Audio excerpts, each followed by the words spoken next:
Rise and shine. Pour yourself a cup of coffee and tune in to Good Morning Aurora. News, weather, and really cool interviews. Monday through Friday from 8 to 9 a.m. Good morning, Aurora. Good morning, Aurora. Good morning, Aurora. The time is 6:52 a.m. You are listening to Good Morning, Aurora, the second largest city's first daily news podcast. Good morning, everybody. It is Tuesday, April 20th, 2021. As you guys know, we will be going live here on Facebook with the news starting at 8 o'clock a.m. every Monday through Friday. Catch us on Facebook live with the news 8 to 9 a.m. Make sure that you guys tune in to that. So I'm going to give you a little bit of the headlines, and I'm not going to spoil it for the listeners who will be tuning in, joining us on Facebook. But we do have a few updates. I want to say a good morning and a shouts out to our friends out there. Jamie Mosser, Kane County State's Attorney. So many good people, so much great stuff going on. And also Jen and our friends who are on the Civilian Review Board. The Civilian Review Board has just been convened, and they will be, I don't want to over or understate what they'll do, but they are an effective liaison between the citizenry and the police department. There's things they can do, things they cannot do. Get to know who they are and what the Civilian Review Board does. Okie dokie.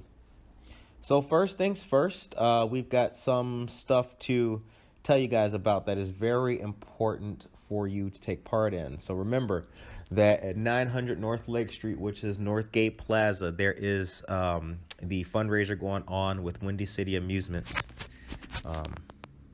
Windy City Amusements is having a funnel cake fundraiser, which will benefit Fox Valley United Way. Fried Twinkies, fried Oreos, and much more. Your proceed benefits our friends of the Fox Valley United Way. It's Thursdays through Sundays this month, and then the month of May next month. So if you're in the area, come check it out. Criminal justice reform is going to be taking place and being discussed once again this month on the 29th from 7 to 8:30 p.m. It'll be online. There is registration that's required. You can go do that on our Facebook page. We have posted the event.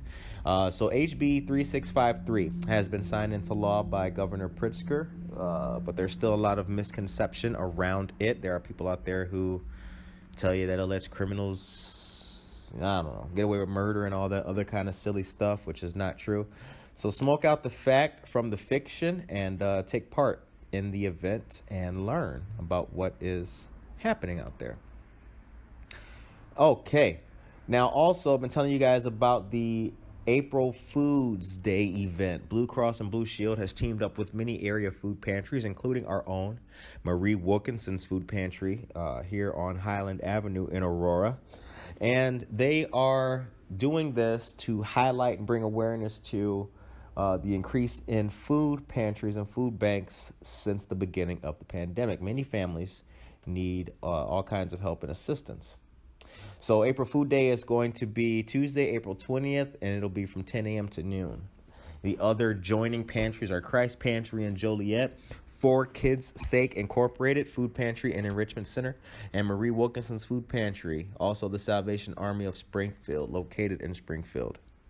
All right, 10 a.m. to noon on Tuesday, April 20th. Shouts out.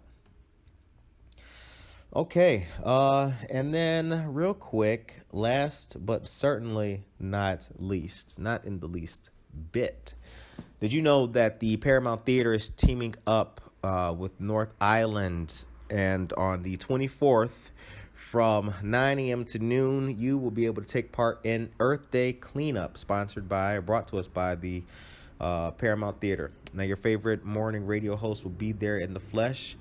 Get there at 8 a.m., get tools, invest. You can stay as long as you like. And yeah, quite positive, really cool, really good thing taking place. So get ready for that. All right. And I think that's it for the news. Be sure that you guys check us out, subscribe, and get ready to tune in on Facebook. You should be doing that. Pour up your coffee and get ready for what's about to happen. And that is the news. All right, Christian, good morning, sir. Good morning. Glad to have you on the show. Thanks for having me. It's a part 2 because you were interviewed by our friend Salvatore, Yep. our brother, but that was over Zoom. Mhm. This is the first in-person one. Good to see you. Thank you. And that was also about insurance. This is about food. Yes. Yeah, that was for my other business. I have an insurance agency with Country Financial. Country Financial, that's right. Okay. For our listeners and those who are unfamiliar with you, let us know who you are and where you're from. My name is Christian Saenz, born and raised here in Aurora, Illinois. Proud owner of Rock and Taco Food Supply Company. We do catering, we do pop-ups, we do sauces, we do rubs, expanding everything a little bit, growing it in multiple different directions. What's the difference between a sauce and a rub? Rub is like dry, Okay. so it's dry powder, like a seasoning. Use it for briskets, pork shoulders, chicken, things like that. And then your sauces, your hot sauces, your barbecue sauces, liquid. Okay. Yeah. And you said born and raised here? Yes, sir. All right. East side or west side? Because it does matter on the show. Born on the east side at the old Copley, but 60506 since I've been home. Okay. All right. Nice. Nice. Very cool. What are just a couple of some big changes that you've seen Aurora make in your time being young and now? Man, so many good ones. The downtown, I think, is definitely coming back. And when I was young 20s, trying to get out of Aurora because nothing was happening here. There was a lot of talk but not a lot of movement. It seemed like we needed to have big names, corporate type of businesses come in to kind of bring it up. But looking at it right now, there's no corporate anything here. We don't got Starbucks, but we got 3 premium coffee shops in downtown Aurora. Right. We have businesses that are owned by people that want to see this community come up, and that's been a great thing. Right. And to that point too, I think that a lot of people believe that that's what it takes. Right. They think we'll need the big chain. We'll Right. need the big guy to come in to make it all happen. Yeah. And that's not really the case. No. It's been a good thing to see that it hasn't been the case. Okay. So we're gonna talk food. Are you Yes. ready for talking food all day, or at least all I morning? guess I can do it. All right. Growing up, what impact did your mom have in your life? Biggest one with my mom is a crazy good cook. You don't get to this kind of body with a mom that can't cook. You know what I'm saying? So I learned a lot from her. My mom's from Mexico, came here in the late 70s, and she's a wizard, man. She's a wizard in the kitchen. Never had cooking as a job or anything like that, just something, she cooked at home for brothers and sisters, cooked for my dad, my siblings, and things like that. But I definitely learned a lot from my mom. The ability to cook for a lot of people, because we're a big traditional Mexican family. I have something like 71 first cousins. Mm. So when we have big family gatherings, it's not uncommon to cook for 125 people for a cookout. Right. And so that really helped me when I was, getting into cooking and working in restaurants. And then when I finally opened up my own place in Chicago years ago, a lot of that was very helpful with being able to plan and prepare and expect volume. Right. So my mom was a huge influence. Where'd you go to high school? I went to Aurora Christian. Okay. Preschool through high school. Okay. When'd you graduate? 2002. Right. All right. What's your post-high school education? I went to Wabansie Community College to study criminal justice, and then I went to an online school called American Intercontinental University, where I realized that I didn't want to be a police officer. And What made you think that you wanted to be? ever since I was a kid, I felt it was a field that would offer the ability to offer protection to not just my family, but my community that I live in. Sure. If I wanted to be a police officer, I was going to be here in Aurora to try to make an impact. But I had some professors who kind of showed the true side, unfortunately, of you can't make as much of a change as you'd like from that side of it. You could have a big arrest and the person get away on a technicality and not really make a difference. but somebody who's maybe trying to feed his family gets caught up in a petty crime, he's going to get locked up for years. Right. And I wasn't okay with that. And at the time, I was working in a restaurant by chance, not because I was pursuing that, but it just happened to work out that way. And the chaos of the stress of a restaurant and things like that was something that I really gravitated to. Because you get over a dinner rush or a lunch rush, and you come out ahead. It's it's a euphoric rush. Right. And I like that. I like Right. that level of stress, and I was like, oh, maybe this was something. Because in high school, it was always criminal justice or culinary school. But at the time, it wasn't cool to go to culinary school, and my parents were like, no. There's plenty of cooks. You don't need to go to school to be a cook. Right. So criminal justice it was. Hmm. But then it just wasn't for me. So being mildly interested in criminal justice, but working in the food industry at a restaurant. Mhm. What restaurant was that? At that time, it was Noodles Company. Noodles Company. Yeah. Oh, okay. I was poached from one of my clients when I was managing over at a Caribou Coffee. Opened the first drive-through Caribou Coffee in Illinois. Not a big deal. Oh, yeah. Not a big deal. Word up. And one of my clients there was, was like, hey, I really like the way you run this here. You should come work for us. And I never heard of Noodles Company. I thought it was a factory, to be honest with you, that made pasta. I'd never been to it. But it was a very good foot in the door into a restaurant. I was there as a manager, but some of the guys there were, like, hey, why don't you come back here, help us out, do some cooking and things like that. And it's where I repolished my Spanish because Spanish was my first language, Mm-hmm.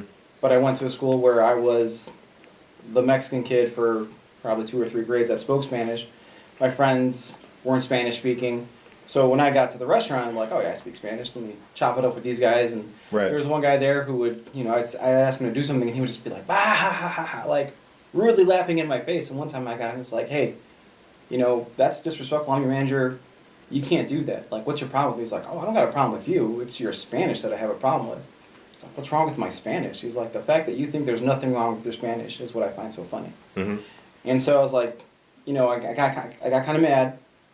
But I told him, I was like, you know what? Help me with my Spanish and I'll help you with your English. And being in an environment where was speaking Spanish more consistently, really helped me get my Spanish back. Because I got to the point where I would talk to my parents in English, they talked to me in Spanish. We're communicating, no issue. I'd go to Mexico. If I didn't know a word in Spanish, I'd say it in English. My cousins were taking English classes down there, so they knew what I was saying. Right. So in my mind, everything was cool.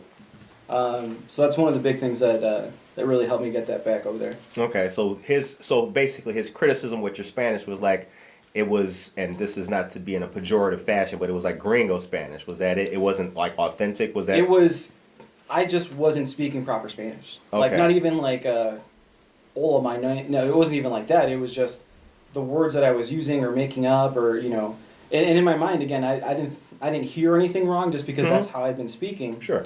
But he called me out on it. And he helped me correct it. And it's something that I'm very grateful for. Because now with my kids, we speak to them in Spanish. We're having them learn the proper words and, not the mucho Spanish that a lot of us speak. Right. So it was a good experience for that too. Okay. So you are working at Noodles and Company. Mm-hmm. You have decided that criminal justice and being a police officer is not is not for you. What happened next? What was what sealed the deal of the culinary experience? Well, like I said, it was always cooking was a passion of mine, and it was always my idea to have my own place. So, from there it was like, okay, what's the next step I go into? I should probably learn more management, bigger place. So from there I went to this place out in Crystal Lake where I was manager out there for a little bit. I was a bar manager, and much higher volume. Had the bar side, had the restaurant side, staff of like 70, 80 people. And they brought me in because I came from a little bit more of a corporate structure. They wanted to grow. Doesn't always work out how they plan out. Long story short, the owner's assistant was committing a fraud and using me as a scapegoat. So I got fired, and then later they caught her that she had funneled $50,000 from them to help pay her mortgage. So bad experience from there, but I learned a lot. It was every time I go into something new where I'm not sure. It's like, what can I learn from this? What can I take away from this? What'd you learn from that? Learn how to do volume and mass staff capacity. There was busboys, there's the delivery drivers, or the host girls, the servers, the bartenders, all the kitchen staff, the 2 different kitchens that it had. So it was a big scope, more than just managing a $3,000 revenue day at Noodles Company. We're a restaurant that was doing $4 million a year, so it was much busier and much larger volume. So an experience of a larger volume, but not in a corporate, or in the corporate structure that Noodles and Company has. Right. They were wanting to go that way, and every time I tried to implement something like, this is what we do, you guys have this, $20,000 computer system, this does staffing, this does labor reports, this, and they were running things on Excel sheets. I'm printing pieces of paper, not even in the Excel sheet computer. And just trying to have them use that was shut down because this person realized, I'm going to get caught up. Right. Because there's going to be no escaping this, so I'd go print out these reports and they'd be deleted. So it was stressful in that sense that I wasn't from there, so we can get this guy out and he'll be the fall guy, and later she got caught, and Right. It is what it is. So you leave that restaurant. What came next? I went to go work in insurance for Blue Cross Blue Shield. Okay, what was that like? It was an office job, but the pay was good. I needed a break from the restaurant. Why? What's that? Why'd you need a break from the restaurant? Getting fired is never a great thing to deal with. And It wasn't your fault, though. It wasn't my fault, and I knew that, but I was a little jaded. And I had some friends that were working at Blue Cross Blue Shield, and oh, come check it out. And so I was there for a little bit, and a buddy of mine that we had worked together at Noodles Company, we were talking, and we talked about, opening up a place and, what kind of food, and, we looked in Aurora, we looked in Schaumburg area, trying to find a place that we could make our own. And the original concept was like a burger joint, like burger and beer. And we were looking at this place out in Glen Ellen, I think, and the building could be rehabbed and built out, and I'm just the cost of this is ridiculous. Just the cost of tables and chairs alone is going to be a ridiculous amount. And I went on Craigslist real quick, just searched restaurant tables and chairs, and I popped up this restaurant for sale in Lakeview for $25,000, fully equipped. It's oh, bet. Let's go for a drive, and we'll go check it out. Right. And went out there. It was a small place. I think 8 tables, but it had everything. It had refrigeration. It had the grills. Everything we needed to do something with it. And we were tossing around ideas of what to do, and ultimately why don't we do tacos? He's from the Bay Area in California, Mission District, and he had a couple places out there that he was really fond of, and the original concept was let's push burritos, and it's I don't want to kind of be like a Chipotle comparison. We can have burritos, but let's not be a burrito place. And I'm a musician. I play the drums, and it just came what so tacos. What about the name Rockin' Taco? And it's oh yeah, that's awesome. So that was in September of 2009, 2010, I think, when we took over, and I quit Blue Cross Blue Shield, went all in, thinking this was a functioning restaurant, turnkey, we'll be in and out, I'll be rocking and rolling in a month. Bada bing, bada boom. Yeah. But the thing about the city of Chicago is nothing's ever that simple. And so we opened up in February of the next year. So if it was 2009 when we got it, 2010 is when we opened up. And we're still recovering from the 2008 financial crisis, and thankfully we were in Lakeview, so people of means were a little bit more around and things like that, and we met some great people out there that really connected us to people to get the name out there. We got interviewed by the Red Eye, Chicago Reader. We even got a review by the Sun-Times and a couple other people, and that really brought us some really great exposure. So that was great. It was even featured in the Food Network for one of the hot sauces that we do. We had a hot sauce, a 10 Tacos from Hell food challenge. Oh, nice. With a 666 hot sauce that was crazy hot. I had left the restaurant before they came due to some disagreements with the other business partner. Mm-hmm. I'll leave it at that. There's some unpleasantness between us. Beef. Undermining. The idea was this door to this door, I run the restaurant, you do the books, and be here when I can't be here. Right. It turned into do what I say, I sign your checks. Don't Right. listen to what Christian said. You can't really come up from that. You work 80, 100, 120 hours a week, not paying yourself to pay staff to keep this business going. You get some great exposure. When we were interviewed by the Sun-Times, we got rocked, like, for days after Word that. up. Where, unlike on a Tuesday, we ran out of food for the entire day by 12:30. And had to tell people that were forming a line out there, like, hey, we're so sorry, we're out of food. No one had told us to expect twice as much. We weren't staffed for it. We didn't prep enough for it because Right. it's during the week.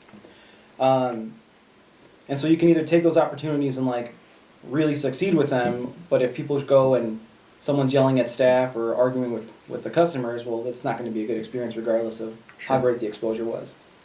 So Food Network came in and I was like, hey, they're coming in. I'm gonna step out. So you can do it because in your mind this is your restaurant. And your father-in-law put up the bulk of the money, so it'll be your restaurant. Right. I just don't want to be tied to anything should there be any like that, things like that. So then I left that restaurant. 6 months later it closed. And, I've gone back to visit some friends in the area, and one of them went to his coffee shop and, hey, what's going on, Kev? How's it going? He's like, oh, good to see you. And he's like, hey, I just want to apologize. For what? Like, me and you were cool. He's like, yeah, but when you were leaving Taco and all that stuff that was going on, dude said some stuff about you, and not that I believed it, but I guess I didn't automatically discredit it. Mm-hmm. And I just want to apologize for entertaining that was you. And that kind of hurt because what is this dude saying that this guy that was supposed to be my friend was saying about me to make himself seem better. Right. And so, that ended and I left there and kind of sat on my hands for 6 months, trying to figure out what the next move was. And I was 25, 26 at this point. Mm-hmm. And this was my all in, in my head, oh, this is happening. Yeah, we're going to blow up. It's going to be huge. And, it didn't go that way. And, got into banking, and banking got into where I'm at.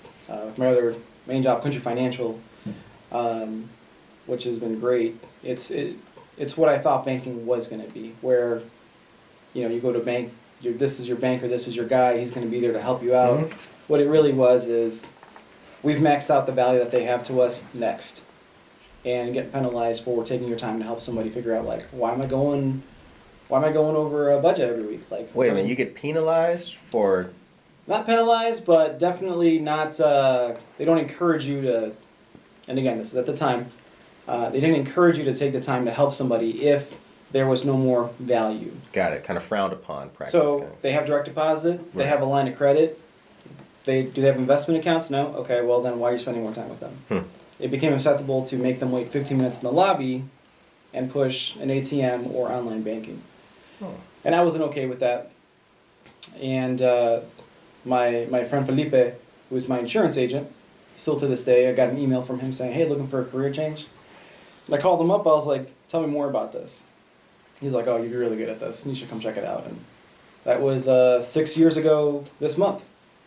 And it's been great. And Nice. the best thing about it was when I told the bank I was quitting, the manager was like, well, where are you going to go? I was like, I'm going to go do insurance. He's like, well, it's a very high turnover. Good luck. So I'm glad that I'm still doing it, and I'm happy with what I do and not tied to a job that I'm trying to just count the days out. Right. I actually help people. I'm developing those lifelong relationships. Some of the clients that I've started with who had preteens are now driving. We're adding them. Some of them who had kids that went off to college and came back. They're setting up their lives, and now I'm their agent. So it's cool. It is that lifelong connection with people that I was looking for in terms of in an industry where I can help people, educate people, and build a relationship with them. So that's been fantastic. And so that was that. And then the Rock and Taco Food Supply Company came about 3.5 years ago, 4 years ago. I got the itch, man. I got the itch to cook again. I didn't want to do a full-on restaurant because you really have to be there. And so I was talking to my wife about it, and I was like, I want to do food. I want to do food. And she's like, well, do it while the kids are little. Figure out something. And it started off as like, I'll just do catering. There's people that have been reaching out to me if I could do this, I could do that. So I was like, yeah, we'll do those small parties. If I want to do them, I'll do them. And if I say, I can't or I'm booked. Real controlled amount of workflow that way with that. And, there was a couple places that really helped me get established. Kiwi Audio is a recording studio out in Batavia. And I created a menu for them because they would have sessions sometimes going 2, 3 in the morning recording. And, my buddy there, Brad, it's like, hey, let me do a menu, and this can be another option besides like pizza. And that really kind of helped me like figure out, portion control and like, this is way too much for 4 people. Next time they're gonna order, there's like 10 people and they're gonna order your food for 4 people, and they're gonna eat like kings. Like I gotta adjust this, tweak this, right. Get that kind of get those, because it's a little bit different than just this is a taco, this is a burrito amount, So that was a great opportunity for me to kind of build a menu, figure out the portions, and then I would do trap kitchens out of my house and kind of post it up, and people would come check it out. And the catering orders getting a little bit more regular, more consistent. Last year we had a lot planned. Unfortunately, COVID kind of derailed some of that stuff. But you adjust and you adapt. Prior to COVID, I started bottling the hot sauce that I was dropping off with the catering orders when they would do like tacos or Mexican food, to kind of do a branding thing. Right. Because you can drop it off in a tub, but there's nothing on there that says anything. And at least a bottle with your label on it, someone will take it, keep it in the fridge, and be like, oh yeah, these guys. Yeah. And then people would start asking me like, hey, can I get just the hot sauce? Can I get just this sauce? And so that started developing into its own thing and expanded from the green and the red to now there's like 5 hot sauces and a barbecue sauce. Added some rubs to that as well, just to kind of change the market of what I was able to push out there with COVID kind of being restricting. This was a way to kind of keep building the brand, keep some momentum going, and that's been going great as well. We've sent sauce off to Afghanistan, Florida, Kansas City, California, which I'm thankful that people have ordered it. Friends or friends of friends, or people will buy it and they'll give it to other people. I have great neighbors, and they've been fantastic in being supportive and not questioning when a bunch of cars are rolling up in front of the house and the bag man's coming out, giving stuff out to cars. And then the thing that's gone from there which has been great here in Aurora, is pop-ups. Right. I think McCarty Mills is a great place for a lot of small chefs who have left maybe the restaurant that they were at because of COVID, or wanted to branch out on their own, establish a name for themselves. They've kind of been this great little incubator, and it's been a great way to help them out by bringing people that maybe didn't know McCarty Mills was there. It's a great place for McCarty Mills to bring people to build a name and go from there. And so that's been awesome. Good. And that's one of those things that you see change in Aurora.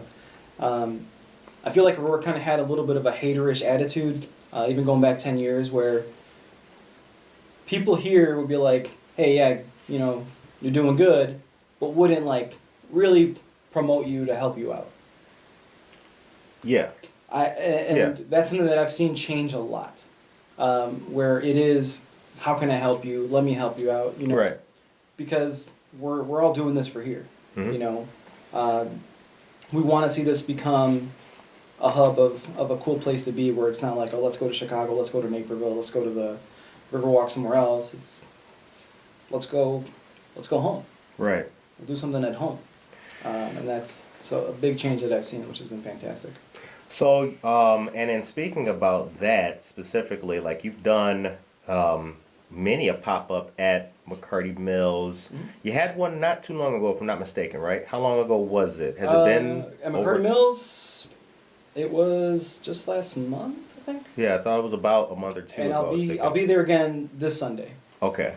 And then I was at Pollyanna last weekend. Mm-hmm. And I'll be at Brother Chimp for Cinco de Mayo. So the pop-up things are definitely picking up, and the private catering gigs. Did one of those on Sunday for some friends. So it's it's definitely coming back. Word up. Which is great. All right. What's special about your tacos? Why should I check out Rocket Taco? What you got that Taco Bell doesn't have, man? Well, I don't have. No, I don't have yellow cheese. I don't got lettuce. Sure. The since the first Rockin' Taco, it was always like, let's take a street taco and just make it a little bit better ingredients. So it's better cuts of meat, it's seasoned better, and I understand why some of the smaller places that do large volume buy what they buy. It's because they need to crank stuff out. So it's much easier for them to buy 30 pounds of pre-cut taco meat that they're gonna salt, pepper, and there you go. They have some recipes that work, or if they're established enough, they don't really need to make it any better. They just need to make it fast. Gotcha. Yeah. I have the luxury to kind of take my time and make this specifically for this. Right. I make Cubanos, and people told me like these are some of the best Cubanos that I've had. And it's because I have the luxury of time to be like, okay, I'm gonna make this mojo pork be the best mojo pork it can be because I'm doing it for this event. Right. I'm doing it for this pop-up. And some restaurants that have like 40, 50 things on the menu, they unfortunately don't have the luxury to kind of like, I'm gonna make this one the best one of this one, and I'm gonna do this because they can't. It might be like, I got this, and these are the main ingredients. We can do something like this. Right. And it's close. But when you can take the time and like just make this the best you can, it's obviously going to be better. And the details show through, of course. You know what I'm saying? I mean, you can definitely taste the difference between something that's like new, unique, and dynamic. It's a new sauce. You ain't had it before, or a new type of heat or something like that. Yeah, you can definitely taste the difference. I've always felt like people who are starting off or trying to do something in an independent fashion may inadvertently end up recreating the wheel. You know what I'm saying? Like I've seen people who try to do pop-ups and foods and things like that, right? And they're just trying to have it come into existence, as opposed to having a product that is identifiably different than the next guy. Yeah. Is that a fair assessment? To a certain degree, because for example in Aurora we got taquerias all over the place. Right. So I will probably never do a taco pop-up in Aurora unless someone's hiring me to do tacos in Aurora. I will do different, like this Sunday, for example, I'm doing what's called a branchisa, which is a take on a taquiza, which is having tacos. But it's breakfast, so it's breakfast sausage, ham, bacon, chorizo. Right. That's the meat. And that's going to be served with eggs, potatoes, frijoles, and salsa. So you're going to make breakfast tacos. So, yes, it's tacos, but it's not like taco de asada, taco al pastor, those types of things. But if you make a really, really good taco al pastor, why would you not lead with that? Good point. So it's not trying to do it, but it's if you feel like yours is the best out there, get that out there. Right. Good point. And that's this Sunday. What's the times? Be 12 to 3. 12 to 3. Okay. The smell started at 11. Word up. Yeah, they do, boy. Yeah, they do. Shouts out the whole River Street, the whole strip. Yes, they do. Well, have you smelling good? You know what's interesting, too, since you mentioned that? So, like, you've got, all right, so we've got the corner of what is Benton and Broadway. That's where Society 57 is. You can pretty much start smelling McCarty Mills' food once you kind of round that corner. Yeah. Like, I used to live downtown, and I remember, like, when I would get to, like, that block, then I could, peep with my nasal. Yes. Like, oh, they getting down there. Your nasal site. Yep, exactly. So, What's next? What's next for Rockin' Taco? What's next? Continuing to develop a menu. I'm talking with some people about getting a mobile kitchen, Okay. like a food truck type thing, and the design of it to be able to swap parts in and out to, depending on what the food is, if I don't need to take a grill or a griddle, Sure. take it out. Make it work for what's going to be needed.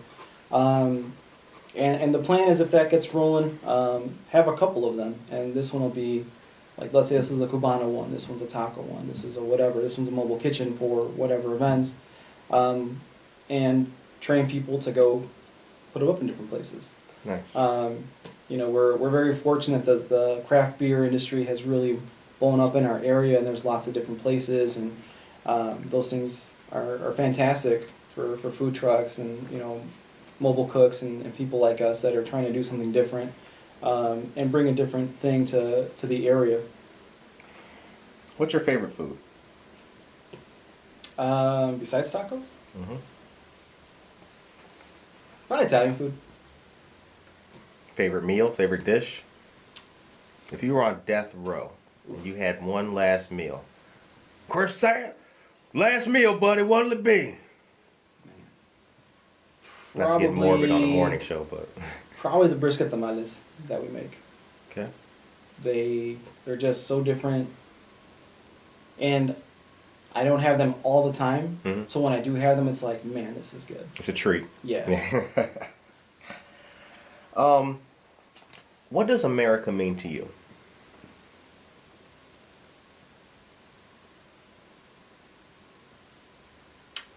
That's a tough question, because as a Mexican American, America to me means 2 continents, not just 50 states. It's a land of indigenous people that unfortunately don't have the rights that they should. Right. But I also feel it's a place where you can make your own way. The opportunities are there. I know it's a tough question. I got mixed feelings on that one. But to me, this is where my family's from.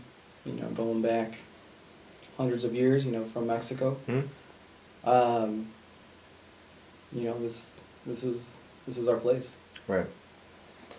And then, lastly, question I have is, who has been, or do you have any, or do you have a mentor? I don't know if there's like a mentor that I have, but there's definitely like professional peers that I look up to, and I admire and respect. Dan from Gillerson's is one of them. Okay. Just as someone who has really made this community his and really helps out in any way that he can. I really admire and respect that, and I try to do that as much as I can, and give back to the community. I'll try to do food for Hesed House, and it's not something like I do for like social media and stuff like that. It's if I'm at the store and I get a good deal on something for a catering order, well I'll use some of that profit from my order and do something special for those people over there as well. Right. When I was at McCarty Mills a couple weeks ago, a buddy of mine, DJ in my old band, Ryan A.V., who's also a painter in our area, his girlfriend was in a really bad car accident, and I used that pop-up to take some of those proceeds to kind of donate for some of those expenses that they're going to have that she won't be able to work and things like that. So trying to use the platform as a way to be helpful. Right. Excuse me. Now, this will be the real finally. For those getting to know and coming out to try Rockin' Taco, what is the one thing that you would advise them to check out? What do they need to taste? I gotta say the sauces. The sauces kind of... Me and my dad fight on this a lot, because he says, any taco just needs a good sauce. And I disagree. I think a taco needs to be good on its own, and the sauce will make it better. Seasoned meat. Yes. Yeah. Yeah, you can't just take garbage ingredients and be like, here's a taco with good sauce. You can't do that. But I think the sauces take it to a whole nother level in terms of flavor depth, and I'm very passionate about sauces, and I think it's a shame that it's an expected giveaway when you go to a Mexican restaurant. You go to Olive Garden, for example, you ask for a cup of marinara, they're going to charge you for that. Yes, they are. What? But you go to taqueria, here's something that has a lot of ingredients, it's time consuming, and there it is. So to me, it's not fair. There's a lot of complex detail in Mexican cuisine that unfortunately I don't think is truly appreciated. Like, I'm not a fan of dollar tacos. I think it's unfair to the people making them, to people selling them, and I think it's unfair to the cuisine to put it in a budget category. From a consumer standpoint, yeah, dollar tacos are fantastic because you get them for $1. But I don't think it's the right way to treat our food. So again, I'll do, like, you know, if you're getting a plate, you'll get, you know, sauce with me and stuff like that. But, you know, you want 2, 3, or 4 more, or you could buy a bottle of my hot sauce, and you can take it home. You can have as much of that as you want, because I put just as much work into this stuff as I did to the food, and I feel like it needs to be treated equally. The show ends on a positive note. What is your message today for the people of Aurora? Stick with it. Aurora is coming up, and we're all part of making it come up. Support your local businesses, go downtown, eat at different places, drink at different places. So we got 3 premium coffee shops in downtown Aurora, hit them up. We've got a tap house in Aurora now, go check that place out. You know, Gillerson's, go do some clothes shopping, there's tons of places here. Shout out to my boy Stealth Art, you can get his stuff over at Cottonseed, downtown Aurora. Just keep supporting it. This is going to be a place that you're proud to say you're from. And Sunday, be at McCarty Mills from noon to 3. Sunday McCarty Mills. Yeah, word up. Check out Rock and Taco Food Supply on Facebook and Instagram, so that way you can keep track of where we're going. That's where I post up. I don't have a website because I'm just slow dragging on it. If there's anyone out there that wants to take over social media relations for me, let me know. I got 3 kids, 1 on the way. I don't got time for that, but I'd love to have someone do that for me. And yeah, come check us out.